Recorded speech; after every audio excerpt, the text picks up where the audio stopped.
তো আশা করি সবাই ভালো আছে। সো এটা আমাদের থার্ড ক্লাস সিএসএস এর।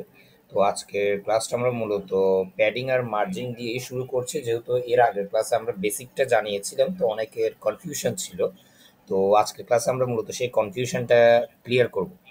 সো প্যাডিং বলতে কি বোঝায়? তো এটা সহজভাবে যদি বলতে হয় তাহলে প্যাডিং মানে হলো এলিমেন্টের ভিতরের দিক থেকে কিছুটা ব্রিদিং স্পেস বা কিছুটা খালি জায়গা তৈরি করা। যেমন আপনারা ইমেজ থেকে বুঝতে পারছেন যে আমরা একটা এলিমেন্টের ভিতরে কিছুটা এক্সট্রা জায়গা নিয়েছি ভিতরের দিক থেকে। তো এটাকে এভাবে আমরা বুঝতে পারি, যদি আমরা আমাদের HTML প্রজেক্টের মধ্যে আমরা একটা পি ট্যাগ নিই এবং এখানে ধরেন কোনো প্রকার আমরা টেক্সট লিখলাম এবং এটার মধ্যে আমরা স্টাইলিং যেহেতু করব, আমরা এখান থেকে স্টাইলিংটা করি। এখানে কিছুটা স্পেস নিয়ে আমরা আমাদের স্টাইলিংটা অ্যাড করি। স্টাইলিং করার জন্য আমরা সিম্পলি আমাদের স্টাইল, এখানের মধ্যে আমরা ইনলাইন ইন্টারনাল সিএসএস ব্যবহার করছি। তো ইন্টারনাল সিএসএস ব্যবহার করে যে আমরা পি নেব, সিম্পলি প্রথমে আমরা এখানে কিছুটা বর্ডার নিয়ে নিই। আমরা বর্ডার নিলাম ধরেন 2 পিক্সেল, সলিড রেড। ওকে, এবার আমরা নেব প্যাডিং। আমরা যদি এখানের মধ্যে প্যাডিং অ্যাড করি 20 পিক্সেল এবং এটাকে সেভ করি, আমরা আমাদের ব্রাউজারে যাব সিম্পলি। আমরা যদি একটা রিফ্রেশ দিই, এই যে আমাদের একটা ব্রিদিং স্পেস তৈরি হইলো, এই যে ভিতরের দিক থেকে একটা ব্রিদিং স্পেস তৈরি হলো। তো এটাই হচ্ছে মূলত আপনার প্যাডিং। এই যেমন এখানের মধ্যে একটা এই যে টেক্সট টেক্সট এরিয়া থেকে, টেক্সট এরিয়া আর এই যে বর্ডার লাইন, এই দুটোটার মধ্যবর্তী যে স্থানটা বা যে ফাঁকা স্থানটা তৈরি হয়েছে সেটাই হচ্ছে মূলত আমাদের প্যাডিং। তো প্যাডিং বিভিন্ন ফরম্যাটের হতে পারে, padding top, padding right, padding bottom, padding left. সেই ক্ষেত্রে আমি এখানের মধ্যে প্যাডিং 20 পিক্সেল দিয়েছি, যার কারণে চারোদিক থেকে, অর্থাৎ এই যে চারটা দিক আছে চারোদিক থেকে এটা 20 পিক্সেল করে প্যাডিং তৈরি হয়েছে। সে জায়গায় যদি আমি এখানের মধ্যে প্যাডিং টপ দিতাম এবং এটাকে সেভ করতাম, তাহলে এটা শুধু উপরের দিক থেকেই 20 পিক্সেল প্যাডিং তৈরি করতো। তো এটাই হচ্ছে মূলত আপনার প্যাডিং। সেম ভাবে আপনার মার্জিন মার্জিন হচ্ছে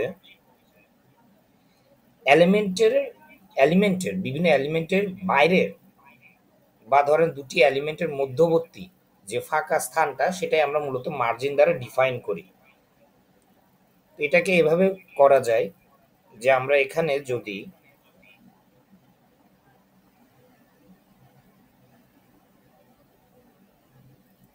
পি ট্যাগের জায়গায় আমরা এখানের মধ্যে যদি ডিভ ব্যবহার করি, তো মার্জিন মূলত বিভিন্ন সেকশনের ক্ষেত্রে ব্যবহার করা হয়, যেখানে প্যাডিং বিভিন্ন এলিমেন্টস এর ক্ষেত্রে ব্যবহার হয়। তো আমরা এখানে এভাবে লিখি ফার্স্ট পেজ।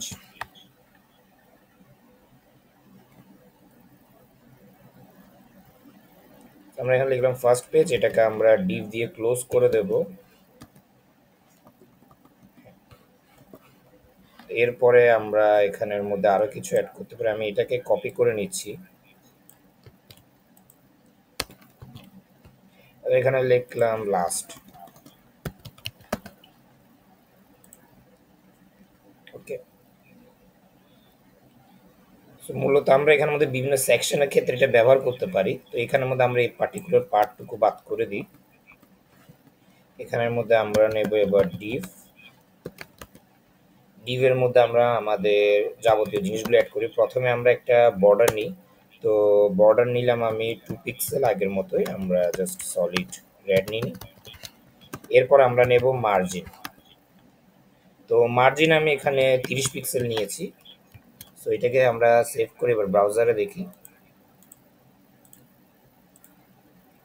এই যে উপরেরটি আর নিচেরটি এই দুটোটার মধ্যবর্তী, অর্থাৎ এই যে এখানের মধ্যে আপনারা দেখছেন দুটো এলিমেন্টের মাঝখানে যে একটা খালি জায়গা, এটা আমরা মূলত মার্জিন দ্বারা তৈরি করি। অর্থাৎ ফার্স্ট পেজ আর লাস্ট পেজ এই দুটোটার মধ্যবর্তী ফাঁকা স্থানটা আমরা মূলত মার্জিন দ্বারা সেট করেছি। তো মার্জিনও প্যাডিং এর মতো margin top, margin right, margin bottom, margin left, এরকম কিছু প্রপার্টিস আছে। যেমন আমরা যদি মার্জিন এর জায়গায় আমরা মার্জিন লেফট দিই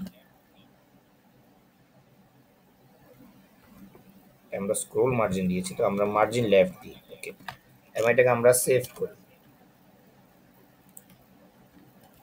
এটা লেফটের তরফ থেকে আপনার মার্জিনটা তৈরি হচ্ছে। সেম ভাবে এখানের ক্ষেত্রে আমরা মার্জিন রাইট অ্যাড করতে পারি। তো এটাই হচ্ছে মূলত আপনার মার্জিন ভার্সাস প্যাডিং। এবার যদি আমরা প্যাডিং এবং মার্জিন দুটোটাকে নিজেদের প্রজেক্টসে ব্যবহার করি, তাহলে কি হয়? তো এটাকে আমরা এভাবে বুঝতে পারি যে আমরা আমাদের প্রজেক্টের ক্ষেত্রে যদি আমরা দুটোটাকে, যেমন আমরা যখন এইচটিএমএল প্রজেক্টস তৈরি করব, সেক্ষেত্রে দুটোটাকে আমাদের ব্যবহার করতে হতে পারে। এই টাইপের জিনিসের ক্ষেত্রে আমরা কিভাবে এটাকে ইউজ করতে পারি,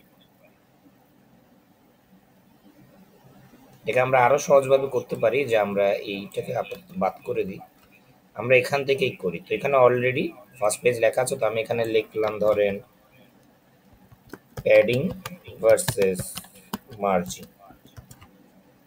আমরা এখানে ডিভ গিয়ে, যেহেতু আমরা এখানে এবার ব্যবহার করবো, তো আমরা এখানে একটা ক্লাস নেব।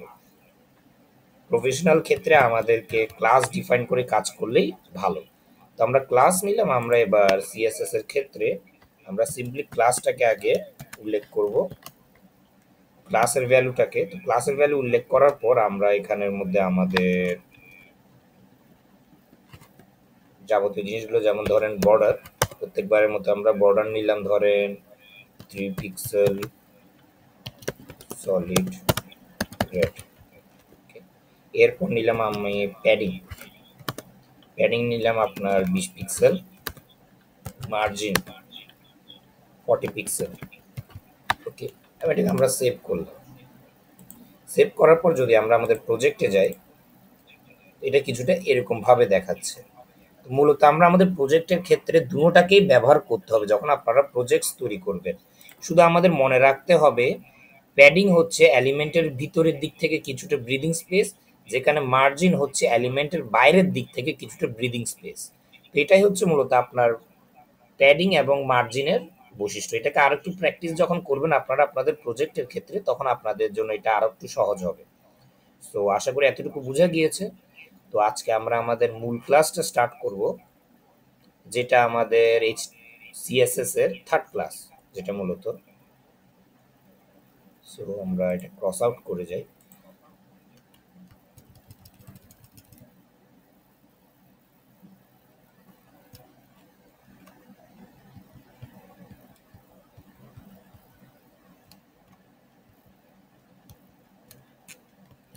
তো আজকে আমাদের মূল ক্লাসটা হচ্ছে আপনার বক্স মডেল নিয়ে।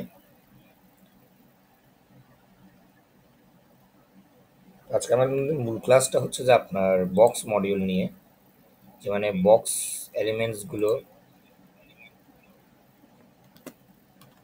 আপনার কিভাবে কাজ করে, বা এখানের ক্ষেত্রে আমরা এগুলো কিভাবে ইউজ করি, যেমন বিভিন্ন ধরনের বক্স। তো সেগুলো নিয়ে আজকে আমরা আমাদের মূলত এই ক্লাসটা করব। তো বক্স মডেল কি? তো এটা এভাবে বুঝেন যে প্রতিটা এইচটিএমএল এলিমেন্টকে যদি আমরা একটা বক্স হিসেবে ধরি, সেই বক্সের ভিতর আছে আমাদের কন্টেন্ট, টেক্সট বা ইমেজ। কন্টেন্টের চারপাশে থাকতে পারে প্যাডিং, আর তার উপর বর্ডার, আর সর্বশেষে বাইরের ক্ষেত্রে আমরা আমাদের মার্জিন ব্যবহার করি। আর এভাবে মূলত আমাদের বক্স তৈরি হয়। যেমনটা এখানে দেখছেন, যেমন এটা হচ্ছে শুধু কন্টেন্ট, এটা হচ্ছে প্যাডিং, আর এটা হচ্ছে বর্ডার, আর এটা হচ্ছে আপনার মার্জিন। এটা হচ্ছে একটা বেসিক আপনাদের জন্য ডেমো।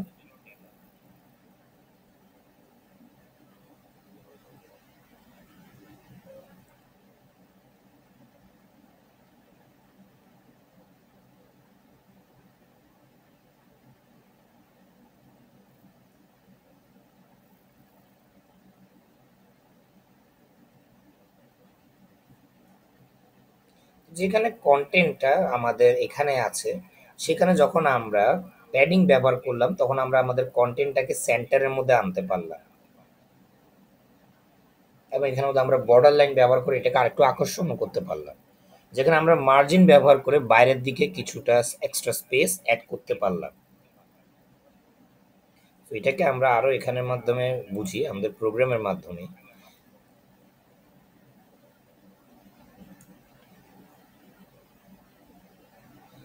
এখানে যদি আমরা যাই তো এখানের মধ্যে আমাদের কন্টেন্ট যেটা সেটা হচ্ছে যে মূলত আমাদের আসল ভিতরের অংশ, যেখানে প্যাডিং হচ্ছে কন্টেন্ট ও বর্ডারের মধ্যে খালি জায়গা।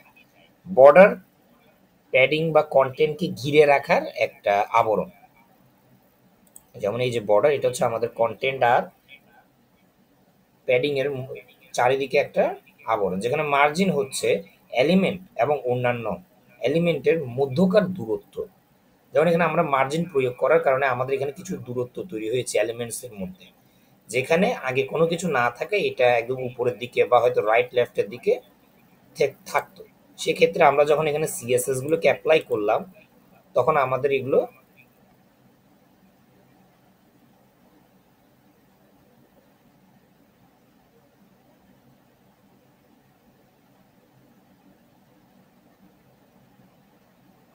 এখানে এটাকে আমরা আরো সহজভাবে বুঝি।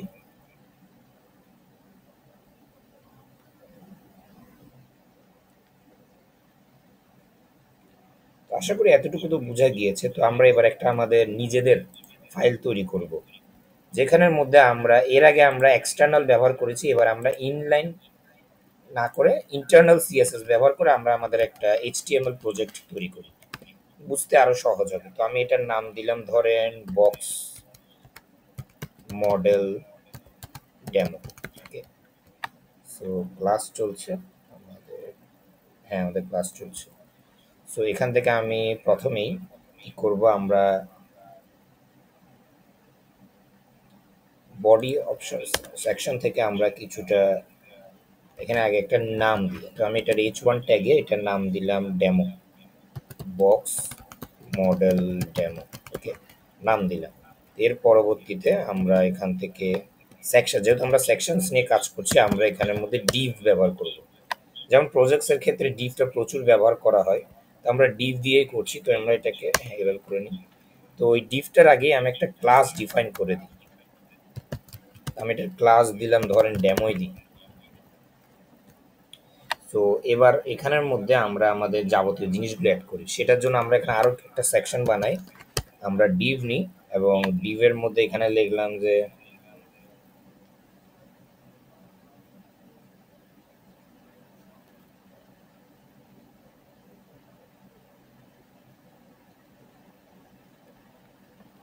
এখানে এটা লিখি this is an demo Depp, just example দিলাম। এবং এটাকেও আমরা ক্লাস ডিফাইন করব। তো ক্লাস হিসেবে আমি দিলাম লেভেল। ওকে, তো আমরা আরেকটু নিচে যাব। এখানের মধ্যে আমরা আরেকটা ডিভ নেব, যেহেতু আমরা এখানে সেকশনস তৈরি করছি, তো আমরা এখানে আরেকটু ডিভ নেব। এবং এই ডিভের মধ্যে আমরা আমাদের মূলত কন্টেন্ট এরিয়া, যেহেতু এটা আমরা আমাদের কন্টেন্টটা লিখি, দিস ইজ মাই কন্টেন্ট। একটা কাজ করি, আমরা এখানে একটা বিআর ট্যাগ নিই এবং এখানে লিখলাম দিস ইজ,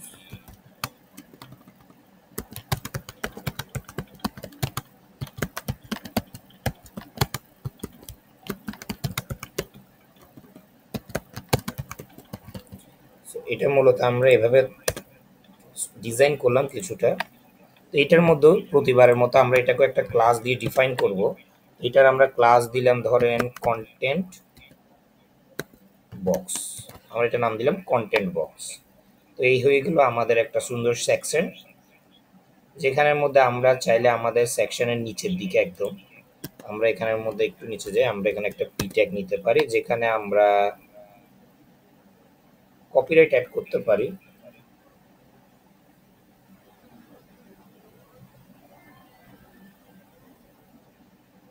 আমরা এখানে লিখলাম, এবার লিখি প্যাডিং মার্জিন বর্ডার। ওকে, তো এটা হয়ে গেল আমাদের ইয়ে। এরপর আমাদের মেন জিনিস যেটা, সেটা হচ্ছে আমাদের সিএসএস। সিএসএস অ্যাড করার জন্য আমরা এখানে প্রথমে স্টাইল ট্যাগ নেব এবং স্টাইল ট্যাগের ভিতরেই আমরা আমাদের যাবতীয় সিএসএসটাকে অ্যাপ্লাই করব। তো প্রথমে আমরা যেটা অ্যাপ্লাই করব সেটা হচ্ছে প্রতিবারের মতো বডি। তো আমরা সিম্পলি বডি লিখে একটু জায়গা নিই। তো বডির মধ্যে আমরা ফন্ট ফ্যামিলি অ্যাড করতে পারি। তো আমরা ফন্ট ফ্যামিলি দিলাম ধরেন সেন্সিটিভ ডিফল্টটাই দিবি। এরপর প্যাডিং, আমরা প্যাডিং অ্যাড করব। আমরা মার্জিনও দেব, যেহেতু আমরা প্রজেক্ট করছি তো আমরা এখানে মার্জিনও অ্যাড করতে পারি, আবার নাও অ্যাড করতে পারি। যেহেতু বডি সেকশনে মার্জিন না দিলে হচ্ছে আমরা এখানে একটা ব্যাকগ্রাউন্ড কালার দিই, তো আমরা ব্যাকগ্রাউন্ড কালার দিচ্ছি,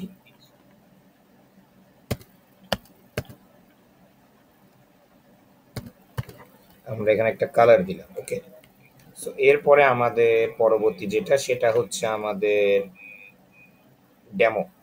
তো আমরা এখানে সিম্পলি ক্লাসটাকে আগে উল্লেখ করব। আরেকটু হ্যাঁ আরেকটু জুম ইন করি।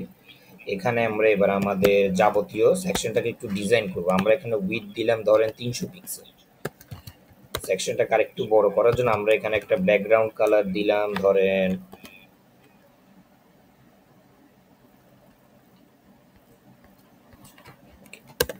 সো এর মধ্যে আমরা প্যাডিং, আমরা এখানে প্যাডিং দিলাম 20 পিক্সেল। বর্ডারটা আগে দেওয়া উচিত ছিল, তো আমরা এখানের মধ্যে বর্ডার এখনই দিয়ে দিই। তো বর্ডার দিলাম আমরা 5 pixel solid red, dark red দিলাম। এরপর আমাদের মার্জিন দেওয়া ছিল, প্যাডিং এর পরপরে আমরা মার্জিনটা দেওয়া উচিত। তো আমরা এখানে প্যাডিং এর পরপরে আমরা মার্জিনটা দিচ্ছি 30 পিক্সেল অটো। আমরা এখানে অটোটা মূলত দিলাম যাতে এটা 30 পিক্সেল সেন্টার হরিজন্টালি থাকবে, এবং অটোটা দিলাম ওই জন্যই মূলত সেন্টারের দিকে যাতে এটা থাকে। এরপর আমরা কিছুটা বক্স শ্যাডো অ্যাড করব যাতে দেখতে সুন্দর লাগে, না দিলেও হচ্ছে, বাট আমরা একটু বক্স শ্যাডো অ্যাড করি। সো বক্স শ্যাডোটা আমরা প্রথমে 20 0, অর্থাৎ টপের দিকে 0, লেফটের দিকে 20 পিক্সেল, বটমের দিকে 6 পিক্সেল, এবং টপ লেফট। আচ্ছা না, ঠিক আছে। এরপর আমরা সিম্পলি একটা RGB কালার নেব, RGB 0000।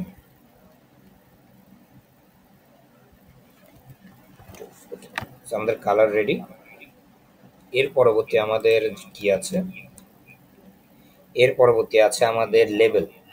আমরা সিম্পলি লেবেল লিখব, সরি লেবেল নিয়ে একটু জায়গা নিই। সো লেবেলের মধ্যে দিলাম আমরা ফন্ট সাইজ, আমরা ফন্ট সাইজ অ্যাড করি আপনার 14 পিক্সেল, কালার অ্যাড করি আপনার আমরা মার্জিনটা বটমের দিক থেকে দিয়ে দেব, সরি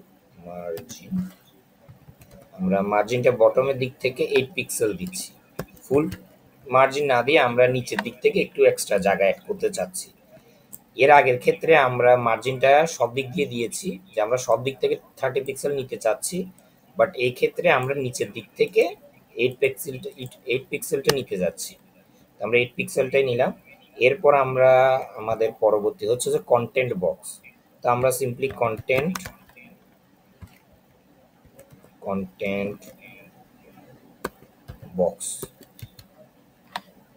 বক্স রেখে আমরা আমাদের কন্টেন্টের জন্য প্রথমে ব্যাকগ্রাউন্ড, সো আমরা ব্যাকগ্রাউন্ড কালার একটা অ্যাড করে দিই।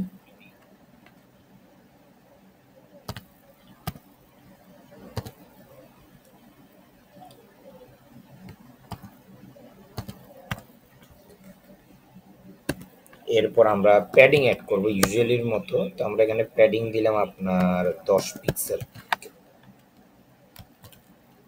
আজকের ক্লাসটা মূলত হচ্ছে আপনার মার্জিন, প্যাডিং আর বক্স মডিউল নিয়ে, ওই জন্য আজকের ক্লাসে মূলত এইভাবেই থাকবে। তো এটা দেখেন খুব সুন্দর একটা বক্স মডিউল আমাদের তৈরি হয়ে গেল, দেখতে খুব সুন্দর লাগছে, এখানে শ্যাডো আছে। তো এটাই হচ্ছে মূলত আপনার সিএসএস অ্যাপ্লাই করার পর আপনার প্রজেক্টটা দেখতে এরকম লাগবে। তো আশা করি এতটুকু বোঝা গিয়েছে।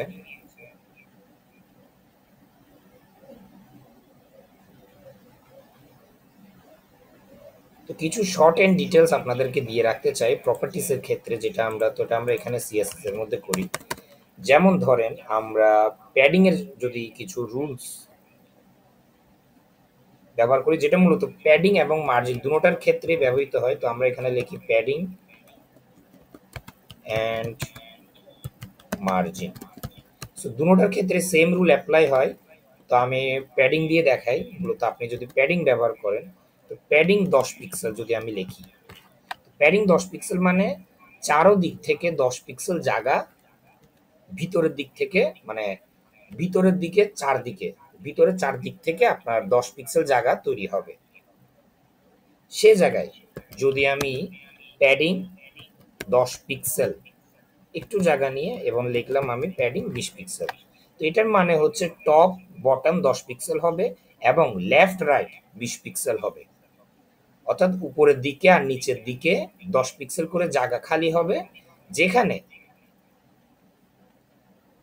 ডান আর বাম দিক থেকে আপনার 20 পিক্সেল জায়গা খালি হবে। সে জায়গায় যদি আমরা প্যাডিং ধরেন 10 পিক্সেল, 15 পিক্সেল এবং 20 পিক্সেল দিলাম, তো এর অর্থ হচ্ছে উপরের দিকে, এর অর্থ হচ্ছে যে উপরের দিকে 10 পিক্সেল জায়গা খালি হবে এবং ডানে এবং বামে 15 পিক্সেল খালি হবে, কিন্তু নিচের দিকে আপনার 20 পিক্সেল খালি হবে। তো এই জিনিসগুলো নোট ডাউন করে রাখলে ভালো। তো মার্জিনের ক্ষেত্রেও সেম জিনিস, সেম রুলটাই অ্যাপ্লাই হয় যেহেতু সিএসএস।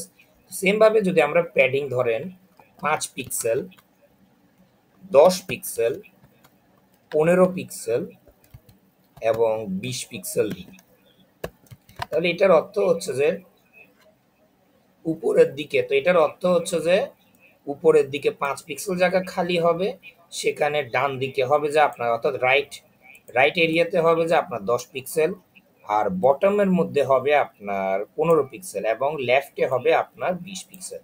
তো এটাকে এভাবে মনে রাখতে পারেন যে টপ, রাইট, বটম, লেফট, এভাবে করে মনে রাখলে আপনাদের জন্য সহজ হবে।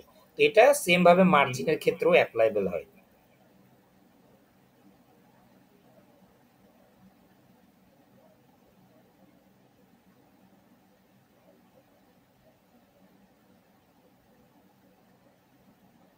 তো আশা করি আপনারা এতটুকু বুঝতে পেরেছেন। তো এটা সংক্রান্ত যদি কারো কোনো প্রকার কোয়েশ্চেন থাকে তারা আমাদের থেকে জানতে পারতেছে, আমরা তাদেরকে আনসারটা দেব।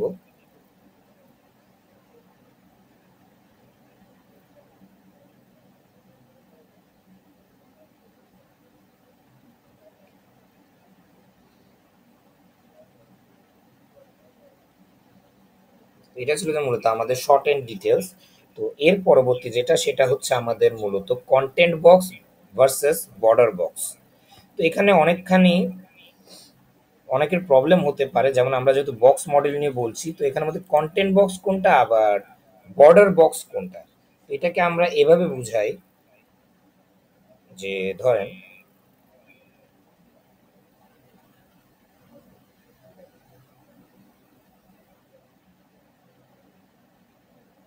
আমরা এভাবে করি, হ্যাঁ, okay. So, আমরা পার্টিকুলার পার্টটুকু বাদ করে দিই, আমরা সোজাসুজি এখান থেকে করি। প্রথমে আমরা ডিভ নিই। সো ডিভের ভিতরে আরেকটা ডিভ। সো এখানের ভিতরে আমরা ধরেন আপনার লেখা অ্যাড করতে পারি বা নাও করতে পারি, সমস্যা নেই, আমরা লেখাটা পরে অ্যাড করব। আমরা এখানের মধ্যে আরেকটা ডিভ নিই। সো প্রথম ডিভটাকে আমরা ক্লাস ডিফাইন করি, যে আমি এটা ক্লাস দিলাম ধরেন র্যাপ। এরপরে দ্বিতীয় ডিভ যেটা, সেটার আমি ক্লাস দিলাম আপনার বক্স, এবং এই ডিভ যেটা, এটার ক্লাস দিলাম আপনার বক্স। এভাবে দিই, একটার নাম দিলাম আমি বক্স এ এবং একটা নাম দিলাম আমি বক্স বি। এটাকে এভাবে এখানে লিখি, এখানে লিখলাম ধরেন আমি, হ্যাঁ, কন্টেন্ট বক্স, কন্টেন্ট বক্স এ, কন্টেন্ট বক্স বি। ওকে, এটা হয়ে গেল আমাদের একটা ইয়ে। তো এখানের মধ্যে এবার আমরা মূলত আমাদের ডিফল্ট সিএসএসটাকে অ্যাপ্লাই করব। তো সিএসএসটা আমরা এখান থেকে অ্যাপ্লাই করি। আমরা এখানে সিম্পলি লিখি স্টাইল, সরি,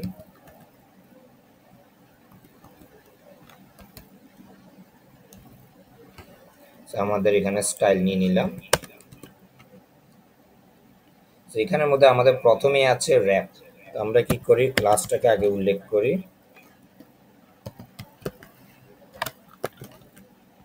এখানের মধ্যে আমরা প্রথমে লিখি ডিসপ্লে। ডিসপ্লেটাকে আমরা ফ্লেক্স অর্থাৎ ফ্লেক্সিবল দিচ্ছি। এরপর আমরা এখানের মধ্যে ধরেন কিছুটা গ্যাপ। তো গ্যাপ মূলত হচ্ছে আপনার জায়গাটা কিছুটা প্যাডিং এরই মতো বাট ডিফারেন্ট। গ্যাপ মূলত কিছুটা জায়গা আপনার এখানে তৈরি করবে, এটা মার্জিনের সাথে সামঞ্জস্য বাট একটু ডিফারেন্ট।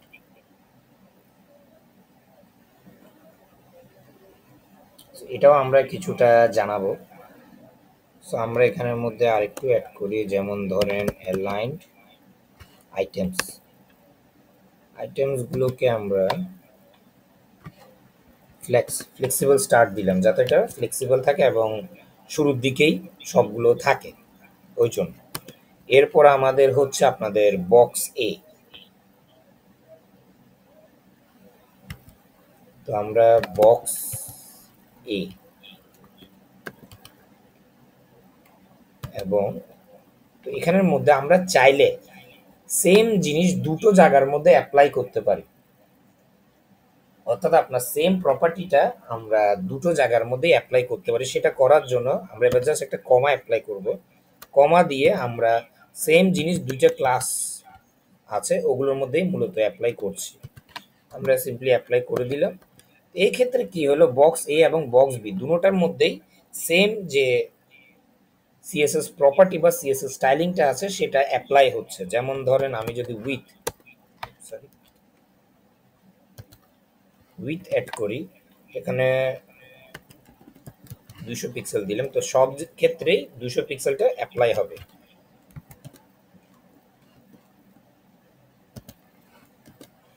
আপনার প্যাডিং দিলাম আমি ধরেন 20 পিক্সেল, বর্ডার দিলাম আপনার কত দিতে পারে, হ্যাঁ 10 পিক্সেল দিই, 10 pixel solid same red, dark red দিলাম। এরপর ধরেন আমি এখানের মধ্যে আপনার ব্যাকগ্রাউন্ড অ্যাড করতে পারি, একটা একটা সুন্দর ব্যাকগ্রাউন্ড দিই। আমরা এখানে ব্যাকগ্রাউন্ড কালার দিলাম আপনার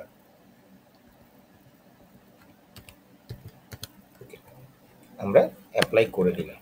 এই ক্ষেত্রে যদি আমরা এখন একটু রিটার্নে যাই, এই যে এখানের মধ্যে একটা জিনিস অ্যাপ্লাই হলো, এই যে এখানে গ্যাপ যেটা এটা মূলত 20 পিক্সেল, এই গ্যাপের কারণে তৈরি হলো। বক্স এ আর বি দুটোটার ক্ষেত্রেই আমাদের সেম স্টাইলিংটা অ্যাপ্লাই হলো। তো এটা একটু মাথায় রাখতে হবে, নাহলে এই ক্ষেত্রে আমাদের কি করতে হতো, আমাদের এখানে বক্স এ এর মধ্যে সেম জিনিস লিখতে হতো এবং বক্স বি এর মধ্যে সেম জিনিস লিখতে হতো। বাট আমরা এখানে একটা ট্রিক ব্যবহার করলাম, যে আমরা এখানে মধ্যে একটা কমা ব্যবহার করে এটা বুঝালাম ডিফল্ট লজিকের মধ্যে যে বক্স এ এবং বক্স বি উভয়ের ক্ষেত্রে সেম প্রপার্টিজ গুলো একসাথে কাজ করবে। আশা করি এতটুকু বুঝে গিয়েছে। এবার এখানের মধ্যে আমরা যেটা ব্যবহার করব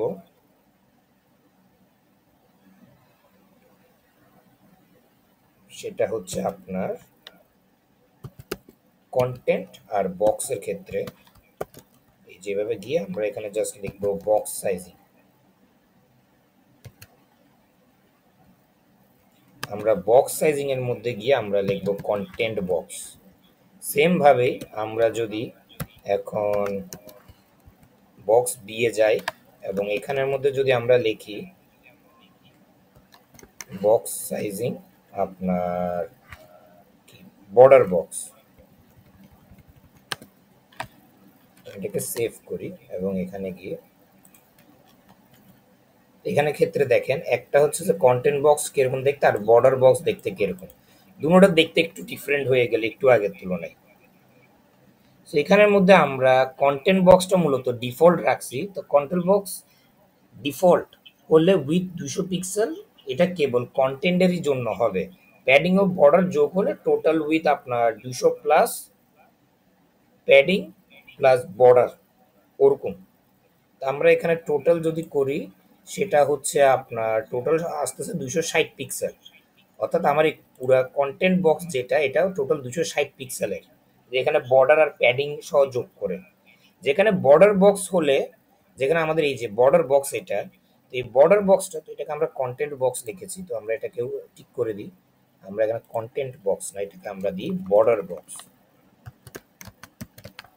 বর্ডার বক্স, এটা হচ্ছে আমাদের বর্ডার বক্স। যেখানে বর্ডার বক্সের ক্ষেত্রে উইথ 200 পিক্সেলই আছে, যেটা হচ্ছে আমাদের টোটাল এই যে মানে উইথ, সেটা 200 পিক্সেলই থাকবে। যে জায়গায় ভিতরের দিকে মূলত আমাদের প্যাডিং, মার্জিন এগুলো ইনক্লুড হচ্ছে, প্যাডিং ও বর্ডারগুলো ভিতরের দিক থেকে ইনক্লুড হচ্ছে। যেখানে কন্টেন্ট বক্সের মধ্যে সেগুলো বাইরের দিকে অ্যাড হচ্ছে, যার কারণে কিছু এক্সট্রা জায়গা তৈরি হচ্ছে। তো দুটোটার ক্ষেত্রে আমরা সেম উইথ ব্যবহার করেছি ঠিকই, কিন্তু যখন এখানের মধ্যে কন্টেন্ট বক্স এ এর মধ্যে যখন আমরা প্যাডিং এবং বর্ডার ব্যবহার করলাম, তখন সেটা 260 পিক্সেল হয়ে গেল, অর্থাৎ এক্সট্রা জায়গা তৈরি হলো। যেখানে এখানের ক্ষেত্রে শুধু ভিতরের দিক থেকে আমাদের চেঞ্জেস গুলো হচ্ছে, বাইরের দিকে সর্বদা 200 পিক্সেলই থাকবে। So, এটাই হচ্ছে মূলত আপনাদের কন্টেন্ট বক্স আর বর্ডার বক্সের ডিফারেন্স।